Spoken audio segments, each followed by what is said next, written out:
Oh,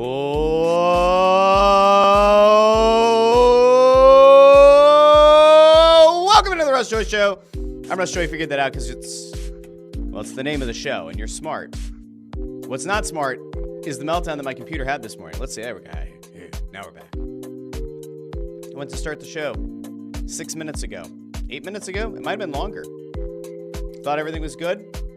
Went to start the show. Computer had a meltdown. I was like, do I do the show on a laptop? No, I don't. Laptop would be bad, very bad. So anyway, we're here.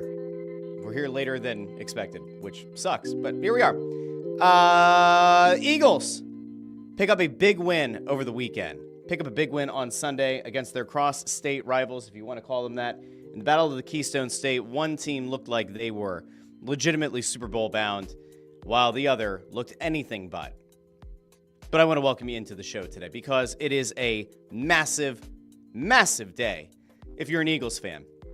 Like if at any point over the last few weeks you've had any real hesitance about supporting this team, if you've had any legitimate concerns about whether or not they're the real deal, I think that Sunday has to kind of put all that to rest. I would argue that there was a case to be made that that kind of fear should have been put to rest probably against the Ravens. But if last week against Carolina was enough to freak you out, if that was enough to make you think that, like, all right, there could be problems in the locker room. Brandon Graham, we broke all this down last week. The Brandon Graham quotes, the A.J. Brown saying passing. If you were legitimately concerned about what that was going to look like and whether or not this team was about to fall down the same horrible, dark rabbit hole that they found themselves in last year and down another collapse like they did last year, I think that at this point we can kind of put that to rest. I do. And I think that if you watched the game and you actively paid attention to it on Sunday, you'll agree the passing game very much looked back. In fact, Jalen Hurts met with the media directly, immediately after the game. And he was very pointed with his words to, I don't know, you could call it the media, you can call it to the locker room, you could say to the fans. But Jalen Hurts, as soon as he sat down and met with the media, had a very, very simple thing that he wanted to say. And so before we do anything else, before we dive into anything else this morning, I want to go back over, and I want you to hear exactly what Jalen Hurts had to say. It's like 6 seconds worth of Jalen Hurts material. But this is what he had to say to the assembled media as soon as the Eagles got off the field, and he sat down, kind of channeling, this looks like some early Attitude Era Triple H. Here's what Jalen Hurts had to say to the assembled media. So that's what y'all wanted to see, huh? That was it. So that's what y'all wanted to see, huh? The man went and he balled out. He did exactly what I think anybody who had any kind of remaining hesitancy around this team wanted to see. Jalen Hurts, who had thrown for 118 yards against the Ravens, who had thrown for 108 yards against the Panthers. Both wins. I mean, the Eagles just kept winning, but the people who were in their feelings about whether or not this team could actually be an elite passing team, Jalen Hurts went out and answered the call against the Steelers. Now, overall, the game had some highs, it had some lows. There are a few really big takeaways that we're going to get to here in a second. And for those who might be, arguing that, like, well, Pickens wasn't in the lineup for the Steelers, how do you expect the game to be closer? We're not even talking about that side of the ball yet. We are specifically talking about what happened on the offensive side of the ball. Jalen Hurts on Sunday, 25 of 32 for 290 yards, 2 touchdowns. They never even got Saquon Barkley going and rolling in this game. He ends up with 65 yards on 19 carries. Kenneth Gainwell ended up getting a nice share of the snaps, a nice share of the plays in the second quarter. At one point, Barkley goes out, doesn't make his way back in until the second half. And in his stead, Gainwell comes into the game. He ends up with 20 yards on 7 rushes. Hurts had 45 rushing yards of his own and got a touchdown. So the Eagles' ground game in aggregate still over, what was that, 100? It was 125 yards, 126 yards on the ground. Now, sure, you didn't have a big Barkley performance. Josh Allen goes out, probably wraps up the MVP. So if there was any hope that Saquon Barkley was going to be able to pull off the very rare non-quarterback win for the league MVP, that probably died last night between the Josh Allen performance and Barkley not having another 100-plus yard game, not finding the end zone. Now, if Barkley goes and picks up the required yardage to break the all-time rushing record, does he maybe end up back in the conversation? If Josh Allen and the Bills fall off here a bit down the stretch, does that change? Maybe, but to this point, Josh Allen's got a very legit case to make. They handed the Chiefs their only loss. They took down the Lions, put up 40-plus points on the road. Very close to an onside kick recovery, to that being a very interesting, final 25 seconds or so of that game. But, the Barkley MVP thing is probably done. But we get back to the passing game because that's really what mattered the most on Sunday. The return to form of Jalen Hurts, A.J. Brown, Devontae Smith. It was a big game. So Hurts has 290 yards through the air. Here's your breakdown because, I think if you look at the final stats and you're kind of doing the eye test and you're kind of doing the mental gymnastics of trying to recall everything that happened, you might believe that A.J. Brown had more yards, more receptions. You probably know that he has the same amount of touchdowns or had as many as Devontae Smith on Sunday. But did you realize that Devontae Smith actually finished with more receptions than A.J. Brown? A.J. Brown goes for 8 and 110. Devontae gets 11 receptions for 109 yards. So both of your big money, big name wideouts, your two number one receivers that you are blessed enough to have on this team, those guys absolutely ball out. They cross the 3-digit receiving yards threshold. They each score a touchdown. Oh, and by the way, Kenneth Gainwell, who did a nice job on the ground, also had 40 receiving yards. Calcaterra had a nice 22-yard pickup on his lone reception in the game. Barkley got a couple of passes. Not a bad day at the office. And again, this is where the Eagles end up being significantly more dangerous across the board, is when you're able to put on film the kind of effort and the kind of overall performance that you put out there in the passing game. Everybody in the league knows that when Saquon Barkley wants to get going and when this offense wants to get him the rock, pound the ball, and beat you to a pulp in the trenches, this team can do that. The real question from some people of late has been, do the Eagles have the ability to turn it up a notch and to return to being an elite passing team? We talked about this last week. The Ravens, despite the fact that they've got this absolute beast in the backfield in Derrick Henry, they still had a top 10 passing attack. The Eagles haven't been there. The Eagles passing game, I believe entering last week, was 31st in the league. It was very close to the bottom. And yet they had arguably the best running back in the league, arguably the best rushing attack in the league. You need to try to find some sort of balance. This effort against a very strong Steelers team certainly should do a lot to dispel the notion that this Eagles team is very one-dimensional. I'm going to go out to some of the comments here. Then we're going to dive back into the game because there were a few big moments that we also have to talk about. And one of them was on the defensive side of the ball. And actually, one of them didn't even happen on the field. But we're going to go out to the comments here. Andrew Fawcett with a morning all. We've got Ford, go Birds, get the number 1 seed. Storybook ending would be to beat the Chiefs in the Super Bowl and have Jalen Carter sack Mahomes 3 or 4 times. Let's go. Ford is all in this morning. I love to see a little bit of positivity out of Ford. Clearly wasn't thinking about the basketball team. Jamie with a good morning. Let's see. We've got people going back and forth in the comments. Andrew Fawcett says, I would love to see the Eagles beat the Chiefs. I'm sick of Mahomes. Mahomes is now hurt. The interesting thing, if you're the NFL right now, is that, presumably Mahomes is going to sit out this upcoming week, but they're going to want him back in for the Christmas Day game on Netflix. That is an absolute killer to the league. If after all the money Netflix spent on being able to broadcast a Christmas game, if you don't have Mahomes, rough. That is rough. Very bad. Bad, very bad. Jamie says that she'd love to see a Buffalo-Phillies Super Bowl. That would be a lot of fun. I don't disagree. It'd be a high-scoring game for sure. Jay Grebby with a good morning.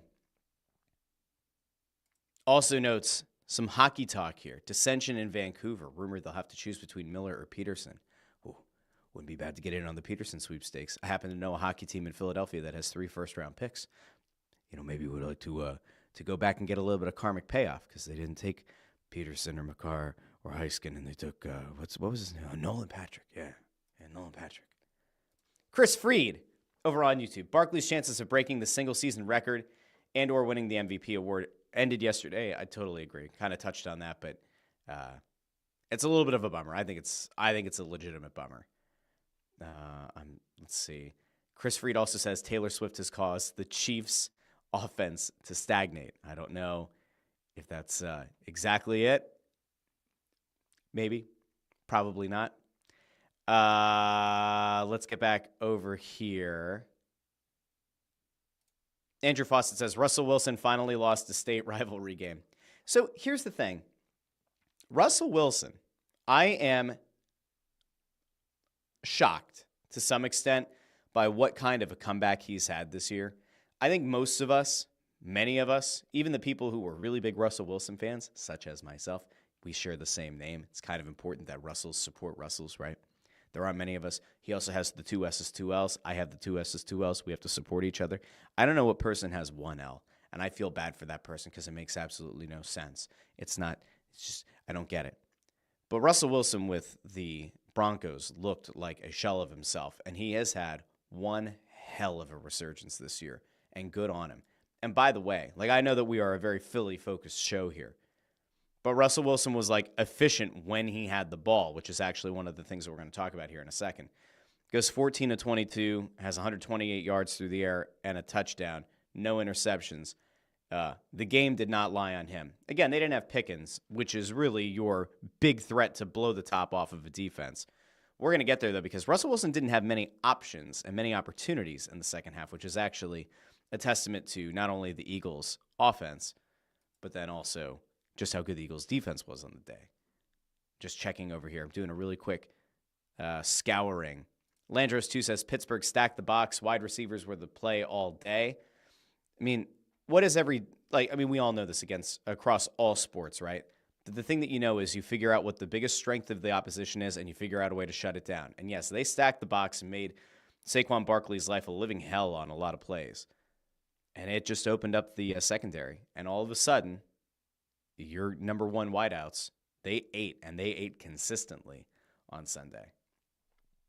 Let's see if there's anything else I wanted to get over here. Jay Krebby says, named my son after Nolan Patrick. Poor kid. I hope that's not true, and if it is, Jay, we'll find you a different Nolan. How about Nolan Smith? Nolan Smith had a nice game. He's had himself a nice season. Maybe that's the one that you change it over to. I don't know. Maybe. Perhaps. Chris Freed also doesn't like Russell Wilson, says he's a jabroni. It's a shame. Jay with a little bit of clarification here. Named him Nolan. Wife and I liked the name after, and just happened to be right after we drafted Nolan Patrick. Thought he'd be a can't-miss stud. Nolan is a good name. So you could do, Nolan Ryan, Jay. You could rely on that one. That's fine. All right, let's get back to the football of it all, because that's really what this is all about today. Well, it's what a lot of it's about. You'll notice on the thumbnail and in the episode description today that we're also going to talk about the basketball team. If even briefly, we will talk about the basketball team today because they are an abject disaster and things have gotten worse. But before we get there, let's stay positive. Let's continue to talk about your team, your town, your Philadelphia Eagles. The thing that I mentioned before is that this Eagles team limited the opportunities that Russell Wilson had in the game. In fairness, early in this one, there were a few possessions that gave you momentary pause, but for the most part, the Eagles defense stepped up in a big way and had a strong first half against this team. We've talked now for a few weeks about what happens in the absence of Brandon Graham being your best pass rusher. What kind of guys are going to be able to take the next step and try to get to the quarterback? You had Nolan Smith record a sack. You had Josh Sweat get a sack. You had Jalen Carter causing absolute pandemonium and mayhem. Actually, Jalen Carter had a very good game. Jalen Carter also had a moment in this one that caused a bit of a riff potentially on the sideline, which some people looked at as being a very big negative. There were a couple of other plays in this game that were problematic, but here we're going to throw this really quickly over to the play very late in this game that could have been a legitimate momentum shifter for the Steelers. And it was Jalen Carter taking a swing, and it pissed off Nick Sirianni something fierce. We're going to go out to this really quick. So I'm sure you've all seen this, but if you haven't, I mean, he throws an open hand swing, and that could have been bad, very bad. And that actually led to Nick Sirianni trying to get over to Carter to talk to him on the sidelines the next time that they were both over there together. And that's where you saw a massive man, an absolutely massive man, Clint Hurt. Clint Hurt's the defensive line coach. I think we all kind of laughed when we saw the guy's name at first. We're like, that's just a massive human being. But Clint Hurt got in the way of Nick Sirianni, who apparently was trying to go up to Jalen Carter later on. Clint Hurt gets in the way, appears to try to kind of calm him down. You got Big Dom in there. So this could have been the next thing to overshadow things, right? So let's do a little bit of the breakdown here. You got Sirianni trying to get around. Now you got Big Dom behind Nick Sirianni. You've got Jalen Carter over here. There's his skull right there. There's Jalen Carter, big man. Clint Hurt is an absolutely enormous human being. Looks like the mountain from Game of Thrones. Clint here will not let Sirianni around. It's bold, position coach, very bold. Then you start seeing this back and forth. Now, here's Big Dom with the hand. Now, this is a critical moment in this interaction. Is you see the hand here. Now, Milton Williams is over here as well, probably looking to keep some peace. But Big Dom puts the hand on the shoulder, reassures Sirianni that he's there to support him. Now, these two get a little bit close. There's kind of it's probably very loud in the stadium. Now, Big Dom has changed his own positioning. Big Dom went from the backing up Nick Sirianni to now getting behind Clint Hurt, because it seems like Sirianni maybe gets a little bit more heated. And now you've got Big Dom, where you're like, we have two big dudes now. All right, we got two big dudes in between. Jalen Carter's not even paying attention. He's got a big smile on his face. He knows the defense has been largely dominant all day. Now, this isn't quite like CM Punk a couple of weeks ago on Monday Night Raw telling Seth Rollins, I don't even think of you. I don't even think about you. Now, Big Dom goes over to approach Jalen Carter. Clint Hurt and Sirianni, they have their own moment over here. And now it looks like we've calmed down. Big Dom starts to engage here. Now, what I did miss along the way here is Williams going through. So Williams kind of, he splits the gap here, and then he goes over and talks to Carter. So there might have been people who were really worried for a second. Like, what does that mean? Is this going to be the thing that comes out and overshadows the game? The answer is no, it didn't overshadow the game.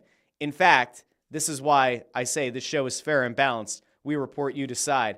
I'm going to show you exactly what happened, because not everybody saw this, and I did see some people on the Twitter after the game that were freaking out about it. But just in case you didn't see, with 8 minutes and 11 seconds left in the game, Jalen Carter and Nick Sirianni hug it out on the sideline. So if you at any point, if you have a drunk uncle, if your dad, your father-in-law, somebody around you texts you this morning and says, do you think that's going to be the end of the Eagles? I want you to send them that screenshot. Let them know. They hugged it out. Everything was fine. This was almost really bad. Not really. Anyway, that's your moment away from the field that you go, oh shit, not again. Please don't let it happen again. Now, I've seen a lot of people saying that with Jalen Carter, these are the kind of plays that you just have to accept, the open hand smack. That he must have gotten himself into such a pissed off state. He was just seeing red, and that was it. He's just going to listen, I am fine if Jalen Carter becomes a disciple of sorts of Ndamukong Suh, okay? I don't want him to be a dirty player the way that Suh was perceived largely as a dirty player. I don't want to see Carter out stomping guys on the hand. But I don't mind Jalen Carter making those kind of plays as long as he can back it up, as long as he continues to collapse the pocket, as long as he continues to contribute in a significantly meaningful way and helps to lead this defense that once again held a team to 21 or fewer points. Now, why did the Eagles defense hold Pittsburgh in check? It wasn't just because Pickens didn't play, And it wasn't just because the Eagles forced a lot of 3-and-outs, especially early in this game, never really let Russell Wilson get into a flow. It's because of what happened in the possession battle. That, I think, is honestly the biggest takeaway in this game. And it's amazing because when you think about it, the Eagles worked so hard to get the passing game back up and running, and they did find success on the ground. This Eagles team held Pittsburgh to 2 possessions in the second half. 2. Like, that doesn't happen. You have to have sustained success on a couple of fronts. You have to be unpredictable as an offense, and you just let that clock run. The Eagles ended up with, I think almost 40 minutes of possession in this game, which is insane. And the fact that they were able to shut down this Steelers team early and then just not let them get on the field in the second half was absurd. So if you're looking for another big positive takeaway, it's not only did the Eagles defense not break again, they really didn't even have to bend that much. The Eagles offense late in this game, in the second half, was so dominant and so able to take a possession from, I think, the 3-yard line late in the fourth, that they were able to just practically run the clock out and give Russell Wilson little to no time. The Eagles finished with 39 minutes and 52 seconds of possession in this game. That's pretty damn good. Like the end of this game, their final possession was 10 minutes and 29 seconds. The fourth quarter, as we all know, is 15 minutes. 10 minutes and 29 seconds to end the game. One single possession. That is a whole other level of dominance. And that is maybe where you start to take a look at the head coach and you say, all right, I might have to apologize. I was not familiar with your game. Because for everything to go right, for you to burn 10 and a half minutes of game time, of actual live game time, that has to be a well-called game. That has to be a well-called offensive game. And it has to be well-executed. Now, does that come down to Kellen Moore? Is that Nick Sirianni? I think in this case, it doesn't really matter. If it's both of them, it was a collaborative effort, that's fine. I don't care.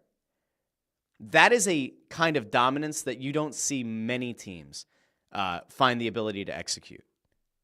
That is just absolute possession football where you have broken down the opposition. Again, in the trenches, Jalen Hurts largely was kept relatively clean in this game. Now, sometimes the pocket collapsed. It happened a few times, and he was able to get out of it. Pittsburgh had 3 sacks on the day. But I wouldn't say that, Hurts was fearing for his life. He was constantly running for his life. In fact, we've now gotten to this point with the last few weeks where you've seen Jalen Hurts, while some like to say that his initial intention is when he doesn't get the first read, it's immediately to tuck and run. I think you've seen him go through more progressions. But what you do see is that he's willing now to tuck, and he can run, and the explosiveness is back, which is the thing that makes him much more like MVP runner-up Jalen Hurts than whatever we saw at the end of last season. So that's that is another really good positive to take away from this game. So the passing game is back. The rushing attack was still effective even without Saquon Barkley being able to blow open big rushes and him to be able to get into a legitimate rhythm throughout all 4 quarters. It was a dominant game. The 27-13 final score, to me, wasn't even as indicative of how dominant of a performance the Eagles put together. It was not good. It was good on both sides of the ball. Now, the Eagles did have a few turnovers in this one. They did have a couple of fumbles that ultimately could have hurt them. One was a Jalen Hurts that was punched out by a TJ Watt. Not a great moment. But this Eagles team continued, and then there was the other one, Cooper DeJean gets the ball punched out on a punt and gives Pittsburgh a short yardage opportunity. This defense kind of holds. This team figures out a way that when they're faced with adversity, in this case, a couple of bad fumbles that give Pittsburgh a short field, they're able to still overcome it. And this defense has been so damn dominant that at this point, if you have any reservations about the defensive side of the ball, I don't know if we're watching the same thing. Now, there was a good moment in this game, something that I tweeted about that I was very encouraged by. And it was that Quinyon Mitchell stepped up in a big way for Darius Slay. Big play Slay. He went and just swung on a dude. So we're going to, there's a good angle of this from the end zone that was not shown on TV. This was filmed by a fan. But like when you talk about how important of a mix this team has between veterans and young guys, and how important it is to have the young guys believe in those vets and vice versa, this to me is one of those moments that stands out. So we're going to go over here. This is when Slay gets kind of put onto a sled and slammed into the wall. And I want you to see what Jalix Hunt and Quinyon Mitchell do to step up for their teammate. All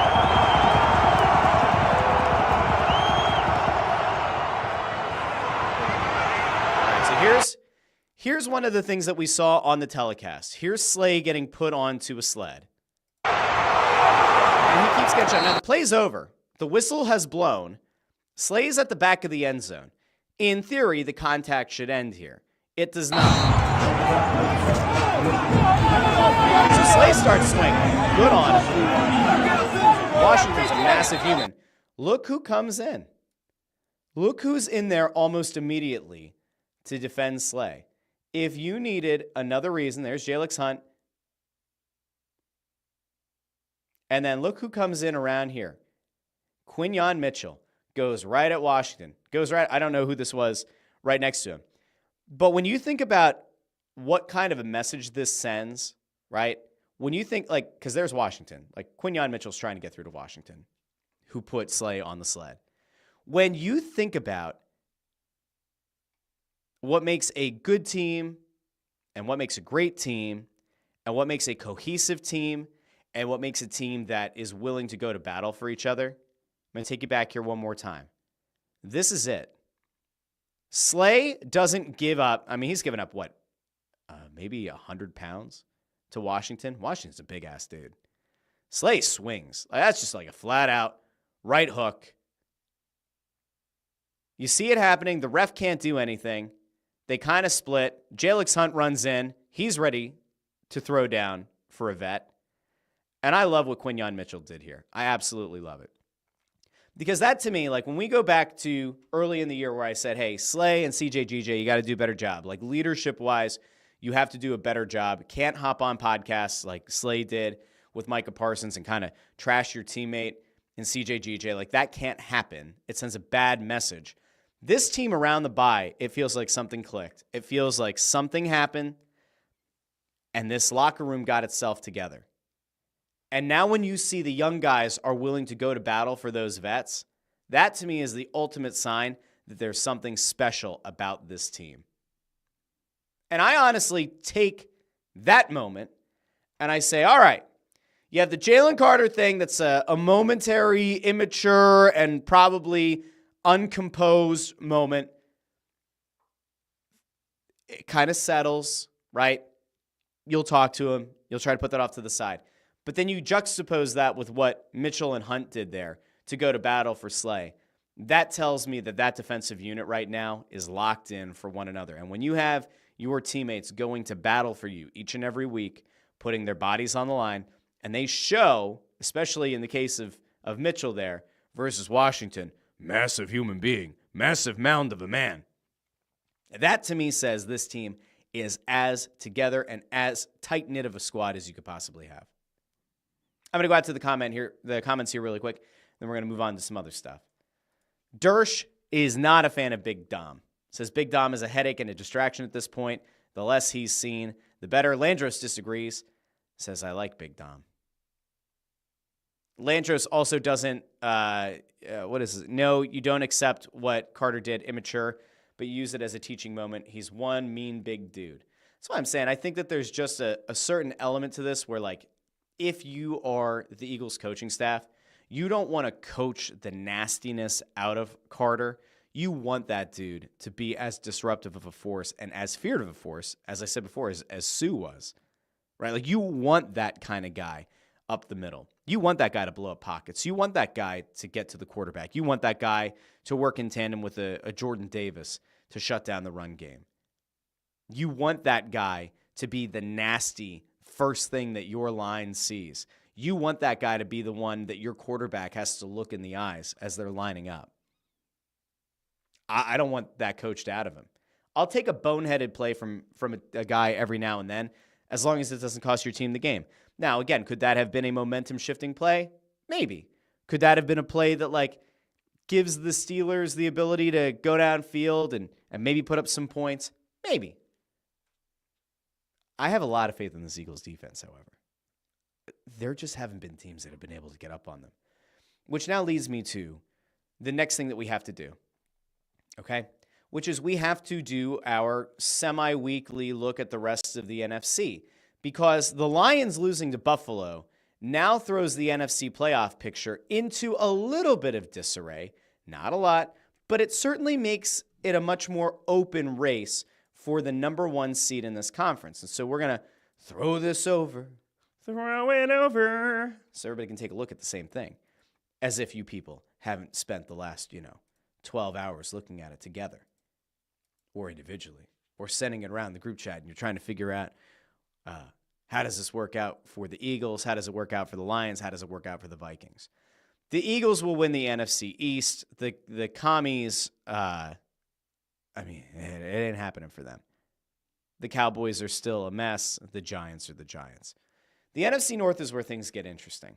So we know that the Eagles have 3 games remaining, right?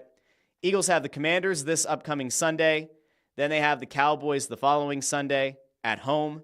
And they close out the year January 5th at home against the Giants. That should be 3 consecutive wins. That Giants game really shouldn't matter unless you're trying to battle for the top spot in the NFC. Which then leads us to this.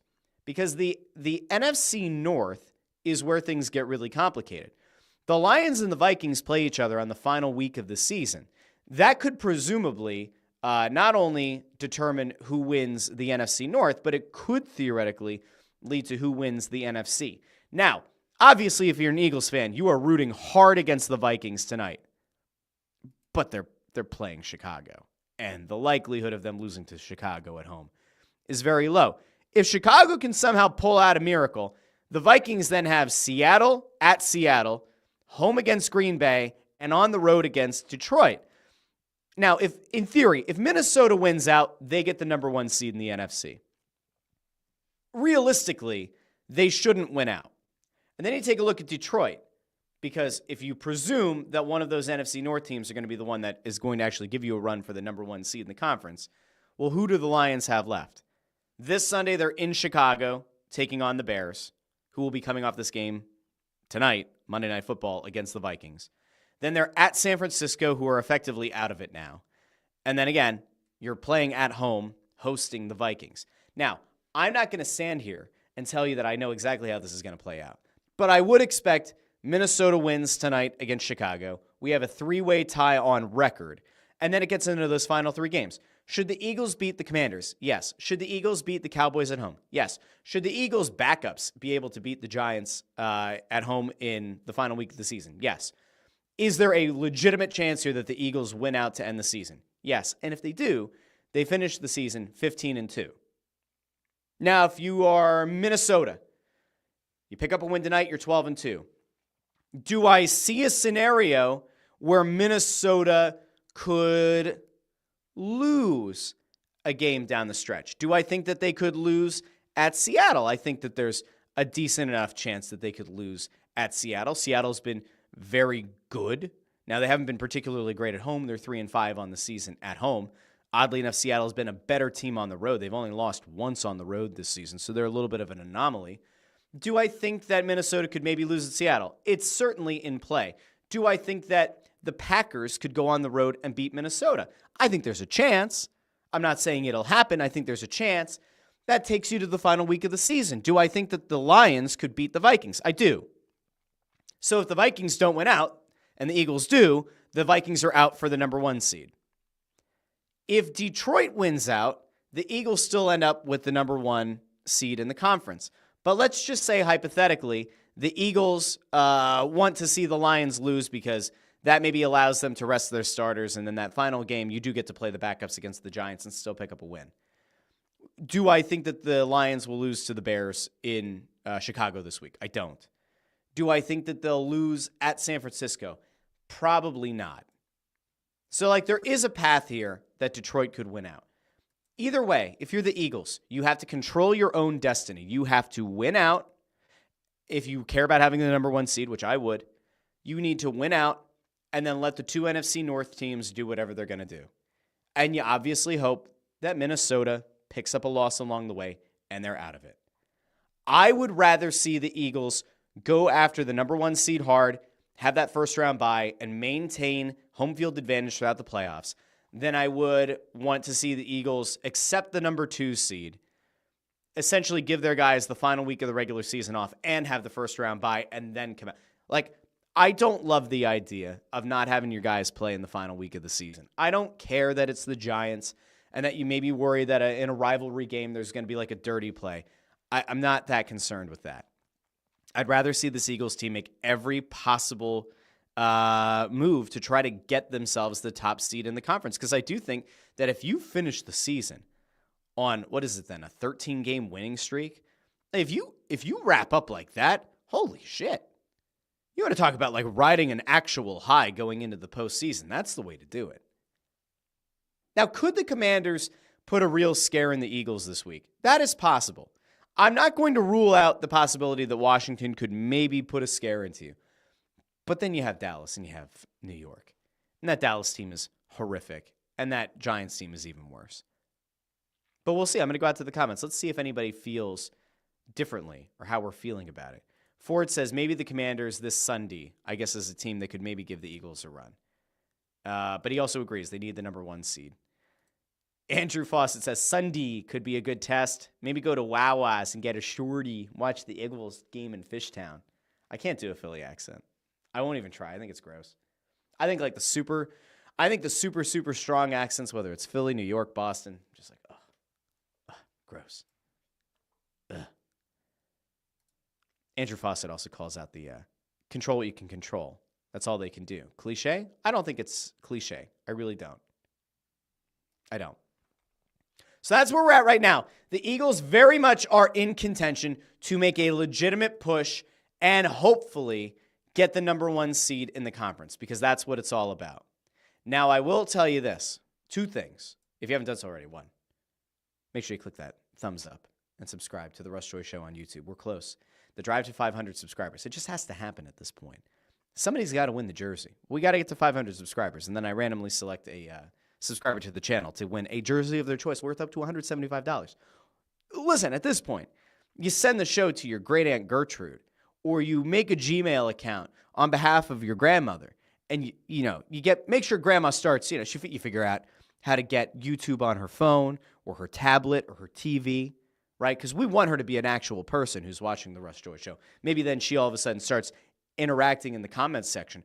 Maybe pretty soon, Grandma Batilda is getting into it with Ford on YouTube. Wouldn't that be something?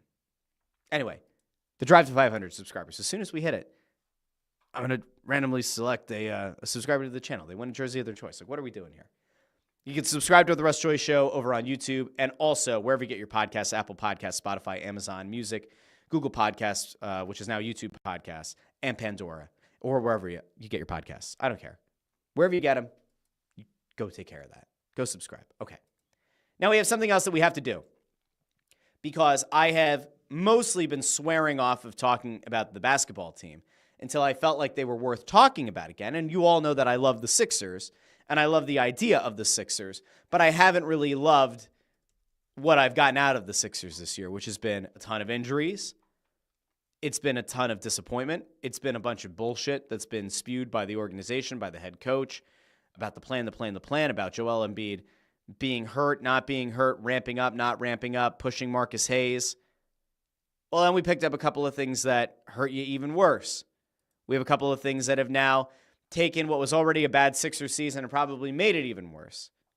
So on one hand, you have Joel Embiid taking a forearm to the face over the weekend against Indiana. He goes down. You get a bunch of ridiculous troll accounts that go out of their way to say that Joel Embiid is soft and that, he should have gotten up, and why is he laying on the ground, and what a bitch. Like, it was all over, right?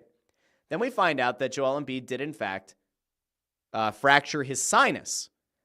Now, as somebody who's had a deviated septum and had surgery for it, it's not the most pleasant thing. Is it the same thing? Well, in theory, a deviated septum is kind of a little fracture up in that business, and then it heals, and you can kind of have like a crooked interior of your nasal areas. Now, should Joel Embiid have gotten right back up? I don't know. But here's the thing that makes it look bad. If you like to do your sport-by-sport comparison. Tom Wilson, and this has been kind of like the cliche thing to go to, but if you haven't seen this before, Tom Wilson, like about a week or so ago, also fractured his sinus. And I want you to see what Tom Wilson looked like, because he went back out. He missed like a shift or two, and then he went back out and he scored 2 goals for the Caps. I just want you to see what Tom Wilson's face looked like after he had a fractured sinus. This is Tom Wilson. Now, if you follow hockey, virtually everybody in the league hates Tom Wilson. But this was Tom Wilson after fracturing the sinus. He took a puck to the face. His face does not usually look like he has a baseball tucked inside of his cheek. And he went back out and he scored 2 goals. Now, you could certainly sit back and say, Russ, they're not the same sport. Russ, Tom Wilson's a hockey player. They get punched in the face from the time they're small children until they're adults. Perhaps he's got better bone density. This is Joel Embiid's 3rd facial fracture. Now, I don't know. Do the bones get super thin because they're just like stretched because he's so tall? I don't know. Do I think that Embiid should have come back out with a fractured sinus? Probably not. Should this be something that takes him out for 6 weeks? No. I haven't seen anything that says or has indicated in any way that he's going to miss extended time. But the dude has to get back in. He's going to have to wear a mask.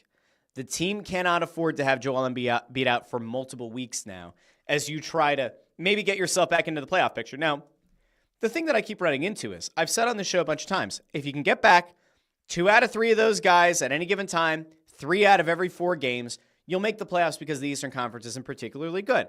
And then I get wonderful people like Ford who will then tweet at me and say, hey, do you still think they make the playoffs? Well, no, because, yes and no. I didn't exactly expect Embiid's face to break yet again. Okay? I didn't have that on my bingo card for the 2024-2025 season that he was going to pick up another facial fracture. Okay? So that was another thing. But that wasn't the only bad thing that happened this weekend, because, one of the most positive stories to come out of the season is the rookie Jared McCain. And I don't know what he did to piss off the basketball gods, but he's also out. And he's out indefinitely because he told the team, hey, just so you know, not really sure what this is, but my knee hurts. And so ESPN put this out, I believe, first, so we'll throw it to ESPN. But Jared McCain has a torn meniscus. Now, I am left to wonder, okay? I'm not a big, the sports gods, praying to the basketball gods or the hockey gods. Can we just find out who did what to piss off whatever entity oversees the karmic justice to the National Basketball Association? Can we find out who we have to make an offering to? Can we take Andrew Bynum's knee brace and serve it up to whatever basketball gods are currently just hating Philadelphia? Can we do that? What did Jared McCain do? Are the basketball gods mad that he paints his nails and he does TikTok videos? Not very kind of you, basketball gods. A torn meniscus, the poor guy. So now he's out indefinitely. Embiid is out for who the hell knows how long. I would be just as surprised, or not surprised, to see Joel Embiid come out later this week with a Phantom of the Opera mask like he's worn multiple times in his career. I would be just as unsurprised to see him, maybe not tonight against Charlotte, but Friday when they host Charlotte. Could I see that as a scenario? Because, they need to take off from Monday until Friday. Or you play Monday, we got to wait all the way to Friday to play. So maybe he doesn't play tonight against Charlotte. Would I be surprised to see Joel Embiid on Friday playing at home against the Hornets? No. Would I be surprised if we didn't see him until Christmas Day against Boston. No, that would be horrific, though, because if his conditioning gets as out of whack as it possibly could between now and Christmas Day, that'd be bad, bad, very bad. I wouldn't be surprised if we don't see him until January 6th when they host the Suns. And a lot of games happen between now and then. In fact, let me do the math. 2, 4, 6, 8, 10. That would be the 11th game. So if he misses tonight, he would miss 10 games until they're at home against Phoenix in early January. None of this would surprise me. But here's the problem, okay? I keep saying the Eastern Conference sucks because it does. The Sixers are 7-16. They are level right now on wins with the Hornets and the Raptors, who also have 7 wins. The Wizards are 3-21. You're not going to be worse than the Wizards. All the people who want to see the Sixers tank, I will simply point out to you that the Sixers have played 3 fewer games than the Pistons have. The Pistons have 3 more wins. In theory, the Sixers could catch Detroit. They're 11th in the conference. The Nets are 10-15. The Bulls are 11-15. The Pacers are 12-15. That's 8th in the conference. The Hawks are 14-13. That's 7th in the conference. Now, you can call me nuts, and many times I am.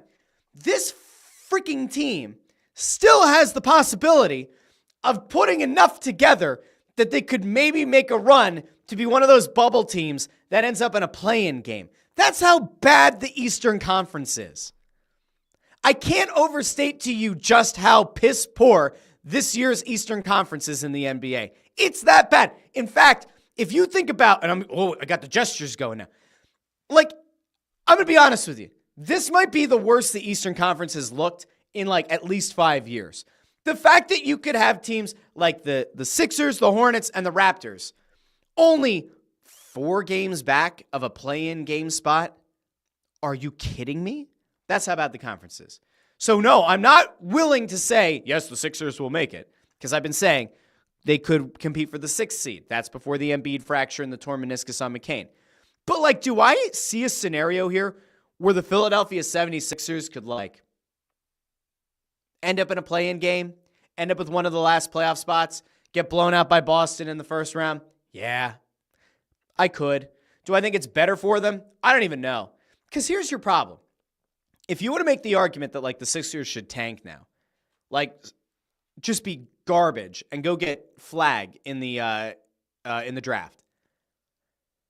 I mean, long term, I guess it helps you, right? If you think that Maxey and McCain are going to be the answer, and getting that guy is going to help, and that you'll be able to maybe turn the page, or I don't know how you're going to try to trade him, but if you wanted to try to trade Joel Embiid, or down the line try to trade Paul George and just turn the page on it, in theory, I guess you could try to make that case.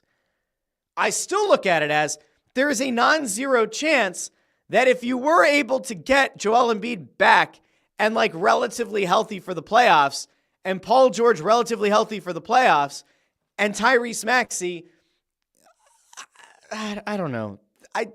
I want to see basketball. I want to see winning basketball.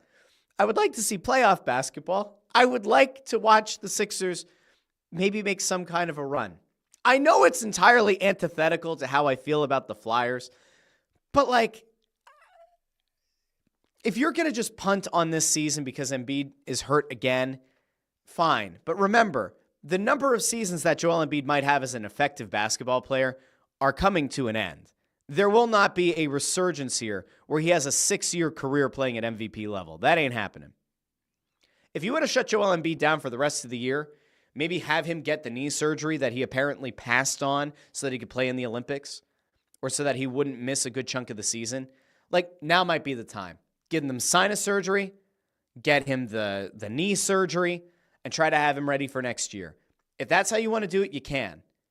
I don't know if it's the right call, and I don't know if it's going to make things actively better for you as a franchise.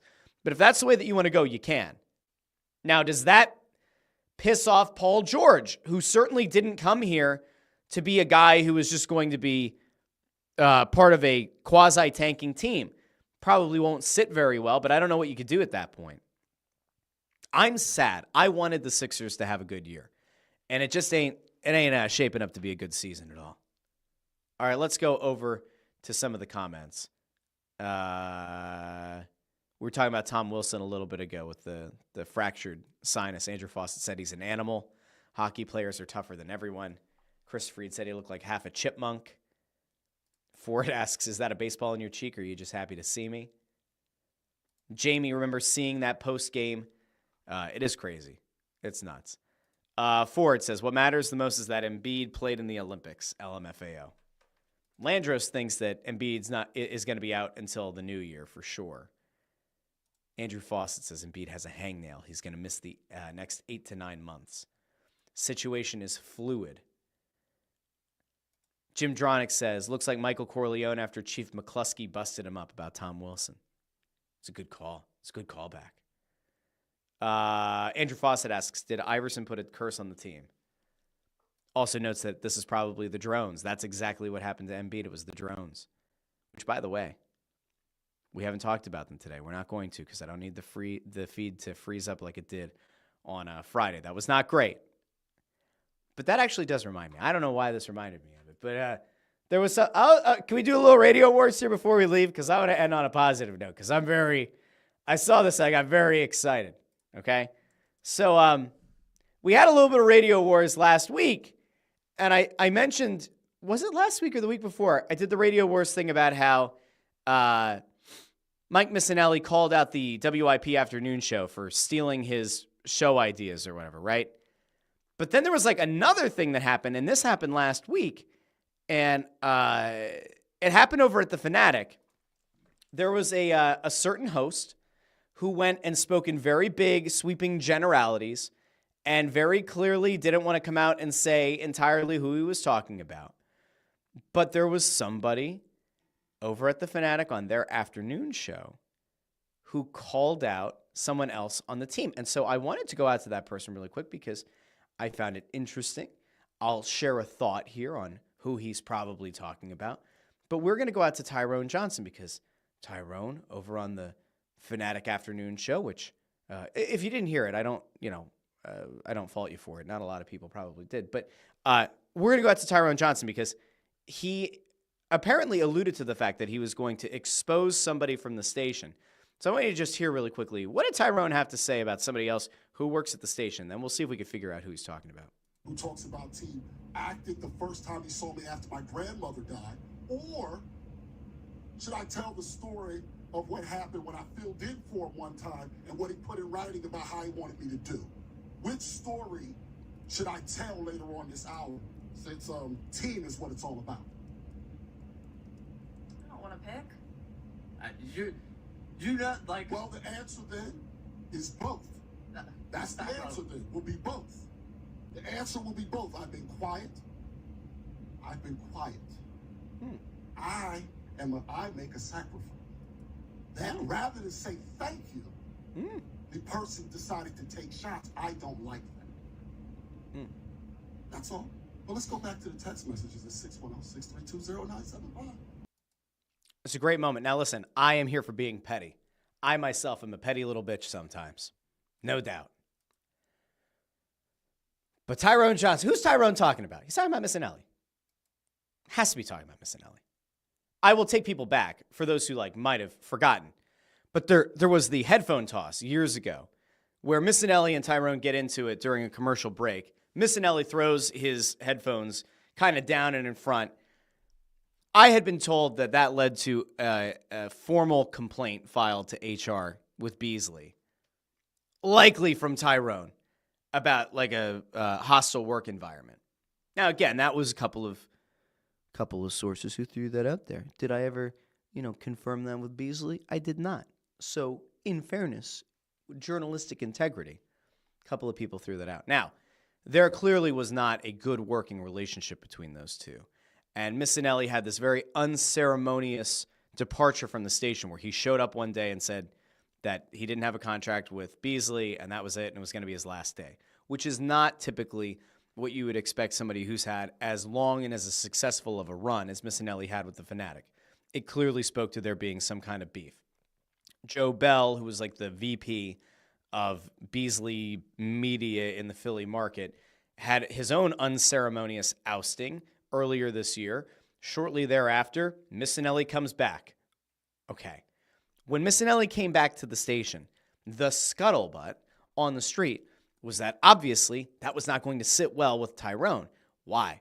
Because they had a breakdown, relationship breakdown, communication breakdown. The end of the tenure with Missinelli there wasn't great. Tyrone ends up taking over the afternoons for Missinelli as part of a collective, if you remember back in the day with Ricky Batalico and Broads, the best show ever. And somehow Broads ended up being the fall guy, the scapegoat for bad ratings, despite the fact that it wasn't his show and despite the fact that what was supposed to be an ensemble show became very much the Tyrone and Friends show. He has to be talking about Missinelli.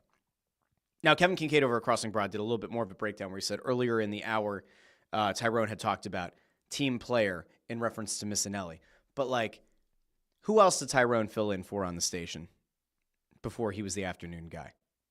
Missinelli. I mean, I don't remember a time that Tyrone filled in on the morning show. Could he have been talking about Gargano when he was doing the morning show? Unlikely. Was he talking about Bob Cooney? I can't imagine so. Bob Cooney's not there anymore. It's probably Missinelli. So that leads you to, if you want to have your popcorn ready, I mean, they cross over, right? Like there's a crossover period where like one guy has to leave the studio as the other one comes in. Missinelli does middays before Tyrone and his crew come in for the afternoon show. I mean, Tyrone didn't go on to tell a story. He didn't tell the story about what happened after his grandma passed, and condolences. I don't know how recent or long ago that was. Condolences there. But the grandma passing story, and then there's the other story about what was put in writing. I don't know what that means. Does that mean that he said in writing, like, if you ever fill in for me, I want you to do X, Y, Z, don't do this, don't do that? Was it in writing, I hope you fail the next time and I can show that you're a fraud? Like, I don't know. We don't know what the contents of that letter were. But I found it interesting. Listen, there are a couple of people at The Fanatic who have jobs on the air, who there are many people that don't want to work with. That is not a secret. I am not breaking news. I am not telling you something that people who work at or around that station don't discuss with other people. There are 2 people employed at that station right now, at the very least, that a lot of people actively don't want to work a shift with. I can't help that. I have nothing to do with it. I don't blame Tyrone if there was some kind of beef, if there was something that happened around the death of his grandmother and he felt like somebody was disrespectful after that. He absolutely has the right to be upset. Was it Missinelli? I don't know. We could just take a little bit of context clues and probably put together that could very well be who he was talking about. All right. Zach Gochekson says, joining late. Hi, Russ. Love the Fanatic slander. It's not even slander. It's like,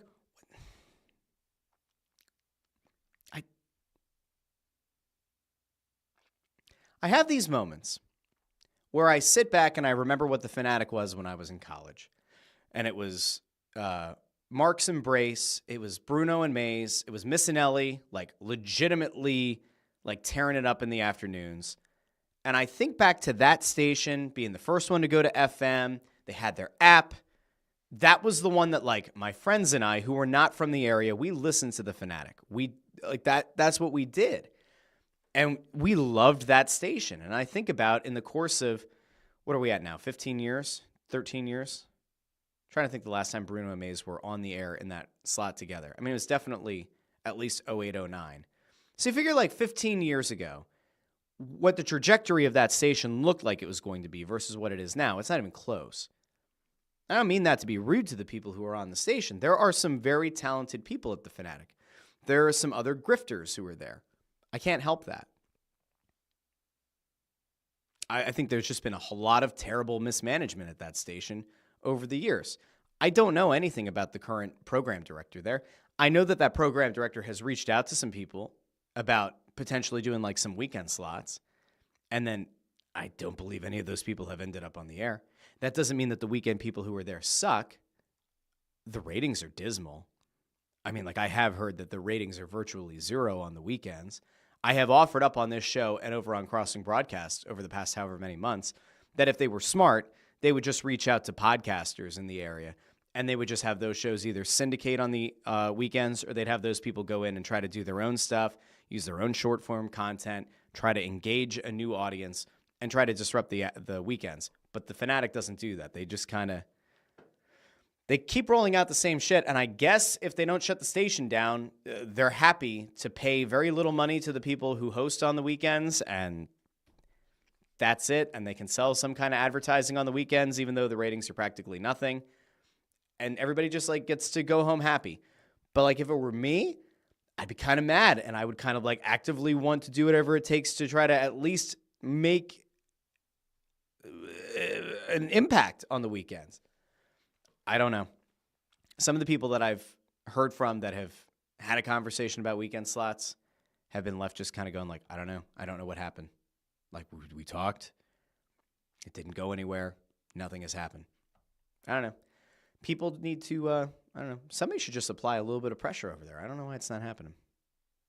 But anyway, Jamie says, yes, another installment of Radio Wars.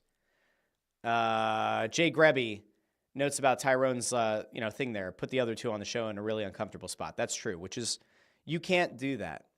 That is one thing that I will say. And I've done enough of this at this point that, like, even with Ant and Bundy, there are times where Ant and I, like, have this, these weird interactions on the show where he thinks it's a funny, good content, and then after the fact of time, I don't think it was that good of content or that funny. Like, we probably shouldn't do that. We had one of those in the past week, and then we, like, told the people on the next show that, like, that wasn't a real, actual riff, but it kind of felt like Dad and Dad are fighting again. But, like, you can't put your co-hosts in a very uncomfortable spot. And there is nothing to be gained from trying to air out dirty laundry with somebody that you don't actively like at the station. That doesn't work. It doesn't resonate well with the listeners. It doesn't resonate well with the people who work at the station. It looks petty. It's effectively the same thing. I mean, listen, what Tyrone did is akin to what some people would say A.J. Brown did by saying passing last week, right? Like, it's very clear who he's talking about. And, like, it puts everybody in a no-win position. Like, what are you going to do? If you're at the station, like, what are you going to say? If you're one of the co-hosts, you say, yeah, hell yeah, Tyrone, tell everybody. I don't know. Weird. T from the TO3 notes that Tyrone did weekend mornings. Okay, I did not know that. I don't know who he would have filled in for. Because I, like many people in the city, I guess, just don't pay attention to the weekends on the Fanatic. Tony Louis says, Tyrone got my boy Broads fired. Haven't listened since. He was the only one on the station that actually knows hockey. Broads also understands, like, the internet fans, understands short form content, understands, like, he's built a very nice YouTube channel. Like, he does a lot of the things that the Fanatic should have been trying to build around and replicate, and he's the one that they got rid of. I don't get it. Again, like, he wasn't the lead voice on that show. What I think was supposed to be a ensemble show is certainly not. And from Jump Street was turned into the Tyrone and Friends show, which they should just rename it the Tyrone and Friends show. Andrew Fawcett says, sports radio in Philly is way too dramatic now. It's like Real Housewives bullshit. Jamie takes offense to that and says Real Housewives is more entertaining. Let's see. Zacho says they really don't know puck and never talk about our team, our town, the Flyers either. Major factor for me, no comparison with all the great pods available now. I think that's fair. I think it's totally fair. I think if you own the rights to the team, you should at least be able to talk about it. And especially with the Sixers being down the way they are, like, no station is going to go out of their way to actively talk about the Flyers. They're not. But, like, if you have a Flyers caller, you should at least have a general understanding of the team and, like, their form and, like, what's been going on, that you can put together, like, a coherent thought. I will tell you, like, I think I've said this on the show before. We had proposed to Joe Bell, who used to be the VP at Beasley, years ago. We said, put us on for Snow the Goalie 1 hour a week on the weekend. We will draw an actual, meaningful audience to the weekend on the Fanatic for 1 hour, where people will know, Flyers fans will know, this will be hockey talk. We can get a Flyers player on, we can take calls, we can do whatever. But, like, give us an hour, and it'll be fine. We had somebody reach out to us who was affiliated in some way with the station last year. And was like, hey, would you guys still be open to doing something like that? And we said, yeah. And I said, here's our price. Because you're not going to pay us $50 an hour, whatever the bullshit rate was, on the 610 days. It's like, you have to actually pay us because none of us live in Ballackinwood, and none of us are going to, like, drive down there to go take, like, less money than it's worth in gas to go do shows. I think some people think that, like, a lot of these radio fill-in people make like good money. They don't. They're trying to get themselves to a position potentially to like take on a bigger role. The pay at the Fanatic, from what I have gathered here, unless you're in one of those main chairs or you have had a long-standing relationship with the Philadelphia sports fans or you bring a bunch of sponsors to the table, the money's not great. But we were willing to do it. We would have said, here's our price. We'll do live shows. We'd propose to the Fanatic. We'll do live shows. Can do it at a bar. You guys can take half the money. We'll take the other half, or you take this, we'll take that. It died on the table. No idea why. They own the rights to the team. They have nothing going on at that station. I don't get it. I've never understood it. Let's go over here. JH asks, is Brody still doing weekends there? He does a lot of overnights at WIP. I think he did like he did some 6 to 10 stuff, I think around, or like some posts, like after the final out for the Phillies over the summer. He'll end up making it. Like he'll get a bigger role at some point. I would almost guarantee it. He's doing exactly the kind of stuff that these stations are going to have to pivot to at some point to remain relevant. WIP will always be relevant as long as they have the Eagles and the Phillies rights, and they've re-upped with both of them. So like they will remain relevant. The Fanatic, on the other hand, like I don't get it. I don't understand. And JH also knows. So Jamie points out that Broads is on WIP now. JH says, again, shows how little I pay attention to the weekends like everyone else. And then Zach O asks, you guys did this on 610, right? Back in the day, we did Snow the Goalie, Crossed Up, and Crossing Broadcast. All had different stays on 610. And the funny thing was, back in the day with 610 ESPN Radio, most of the people who were on that station paid the station for the time. Like they wanted to be able to, maybe for like advertisers or whatever, right? They wanted to say, hey, we have a show on 610. And they thought that paying the station to be able to be on the air was like really good for them. And in our case, we were trying to work on a larger media partnership between Crossing Broad and the Fanatic, where Crossing Broad was going to Crossing Broad was going to write content that would either syndicate to the 97.5 site, or the Crossing Broad people were going to write like specific content for the Fanatic site. Like that was going to be this like content partnership. And apparently when it got out that was in the works, a bunch of the Fanatic people at the time freaked out because they didn't like Crossing Broad because of all the radio war stuff. And so what we kind of agreed to in the interim while they were working on the content deal was we'll take some of the podcasts and we'll go over to 610 ESPN and we'll go do those shows. But we were pretty adamant that, like, we're not paying you for that airtime. We should get paid, at the very least, we should get paid a small fee for the gas money to come down and do it. And, like, in fairness, we did good shows. Crossing Broadcast, it was like me, Ant, Kevin Kincaid, Bob Wankel, a four-headed monster of a show that actually came off like a morning show in the afternoons, which was pretty enjoyable. And then Ant and I would go down and do Snow the Goalie. And it was on at the same time that Missinelli, I think Missinelli's last hour was on the air. And like we were getting callers to a 610 station that nobody gave a shit about. Unfortunately, the people who were the station management at the time, that was Eric Johnson and Coach Camille, could not be bothered to listen or to consider giving weekend time. And the thing that I always laughed about, and I still laugh about, is that the VP of the market, Joe Bell, would actively email Anthony and be like, great show this week, or that was a really great show. That was great. And we'd say, hey, have you talked to the guys who run the station about doing a weekend slot? No. You're the boss. You're the boss's boss. You're the boss of the people who make the decisions. Stop emailing and saying what a great show it was if you're not actually going to follow through. So we did that up until right before COVID shut down the sports world. We kept doing those shows, and then the content partnership between Beasley and Crossing Broad effectively died. And they said, all right, we're just done doing the shows. And COVID shut down the sports world, and that was the end of it. But it was fun. I liked doing radio. I thought it was a lot of fun. You do a totally different thing. A radio show sounds even different than this one does. I enjoy the comments. I enjoy going back and forth this way. It's a totally different thing when somebody calls you up. It's a different thing when you get to feed off the energy of other people in the studio, a producer behind the glass, maybe a co-host with you. It's like a totally different thing. I actually do miss that. It's one nice thing about doing Press Row Show now is that we've got Ant and Bundy and intern Andrew off on the side, and That to me is what it's supposed to be about. That's the fun. That's the bringing the energy in each and every way. Like, that's what I love. All right, anyway, we're going to go back over here really quick, and then we're going to head out because I've taken the show way longer than it was supposed to go again. I'm sorry, but what can we do? Jay Grubby asks a hockey question. Speaking of Flyers, is Cam York here next year? No extension rumors yet. He's an RFA. He'll be back. Unless they get a really good trade offer for him, but I think he'll be back. Tony Louie responds to that, says, let York go to arbitration and see what they say. That'd be so interesting to me.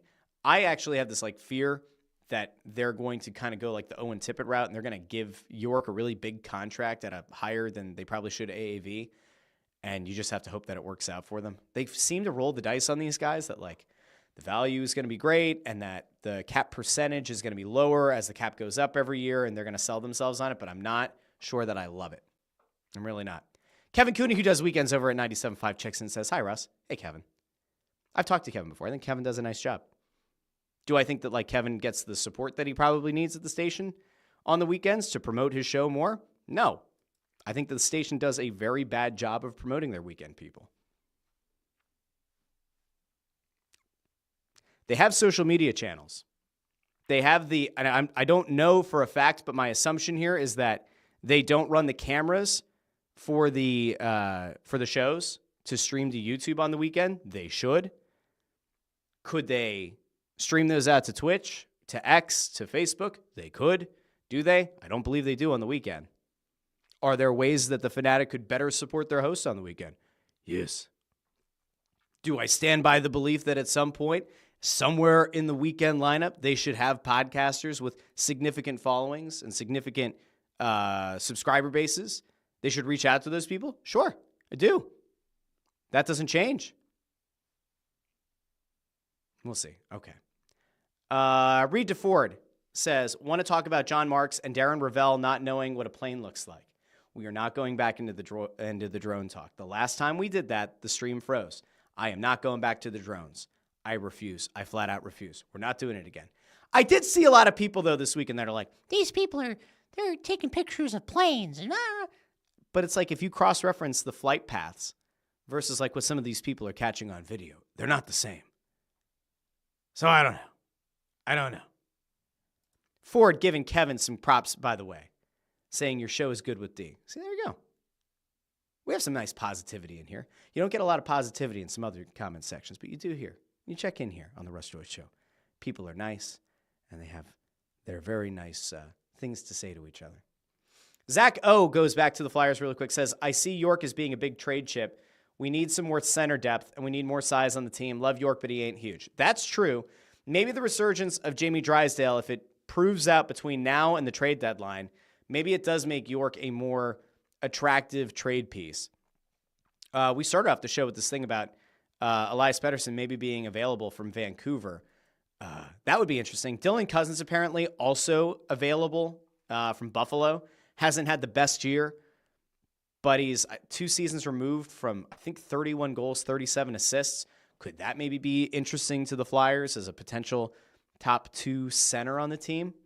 Again, if you're looking for distressed assets or you're looking for things to trade some of these picks for, a 23-year-old center might not be the worst idea. Certainly is a different look.